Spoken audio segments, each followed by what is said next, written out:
Hi friends.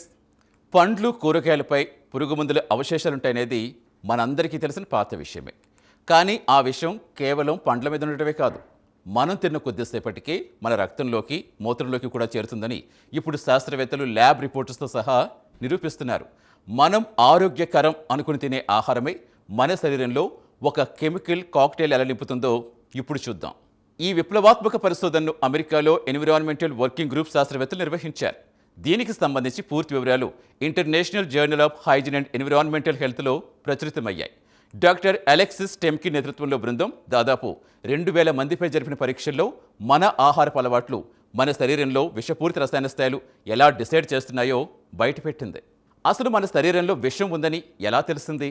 దీనికోసం శాస్త్రవేత్తలు bio monitoring technology వాడారు. స్ట్రాబెర్రీలు, పాలకూర, క్యాప్సికం వంటివి ఎక్కువగా తినేవారి మూత్రంలో పురుగు మందుల గుర్తులు అత్యంత ఎక్కువ ఉన్నట్టుగా గుర్తించారు.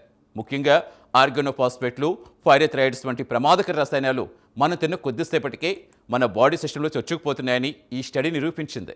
ఈ స్టడీలో తేలిన అత్యంత భయంకర విషయం ఏంటంటే, మనం తింటున్న కూరగాయలపై కేవలం 1-2 కాదు, ఏకంగా 178 రకాల వివిధ పురుగు మందుల అవశేషాలున్నట్టుగా శాస్త్రవేత్తలు గుర్తించారు. సాధారణంగా ప్రభుత్వాలు ఒక్కో కెమికల్కి ఒక్కో లిమిట్ పెడతాయి. కానీ మనం ఈ వందలాది కెమికల్స్ మిశ్రమాన్ని ఒకేసారి తినడంతో కలిగే కంబైన్డ్ ఎఫెక్ట్ గురించి ఎవ్వరూ పట్టించుకోవడం లేదని ఈ రిపోర్ట్ హెచ్చరిస్తోంది. ఇక్కడ గమనించాల్సిన ఒక వింత విషయం ఏంటంటే, ఈ రీసెర్చ్ విశ్లేషణలో బంగాళాదుంపలు శాస్త్రవేత్తలు తికమక పెడుతున్నాయట. బంగాళాదుంపలను మనం ఫ్రైస్ లాగో, చిప్స్ లాగో రకరకాలుగా తింటాం కాబట్టి వాటి నుంచి వచ్చే కెమికల్ ఎక్స్పోజర్ని లెక్కించడం కష్టమవుతోందట. అందుకే బంగాళాదుంపలను డేటా నుంచి తీసేసిన తర్వాతే మనం తినే పండ్లు, కూరగాయలకు మన శరీరంలో కెమికల్ లెవెల్స్కు ఉన్న లింక్ పక్కాగా స్పష్టమైందట. ఈ పెస్టిసైడ్స్తో సాధారణ వ్యక్తుల కంటే చిన్నపిల్లలు, గర్భిణీ స్త్రీలకే ముప్పు చాలా ఎక్కువగా ఉందని డాక్టర్ టెంకిన్ హెచ్చరిస్తున్నారు. ఇవి క్యాన్సర్, సంతానోత్పత్తి సమస్యలు, ఇంకా పిల్లల్లో నాడీ వ్యవస్థ దెబ్బతినేందుకు కారణమవుతాయని ఈ స్టడీ స్పష్టం చేస్తోంది. కేవలం 2-3 రోజులు ఆర్గానిక్ ఆహారానికి మారిన శరీరంలో ఈ కెమికల్ లెవెల్స్ గణనీయంగా తగ్గుతాయని శాస్త్రవేత్తలు ఒక చిన్న పరిష్కారం కూడా చూపిస్తున్నారు.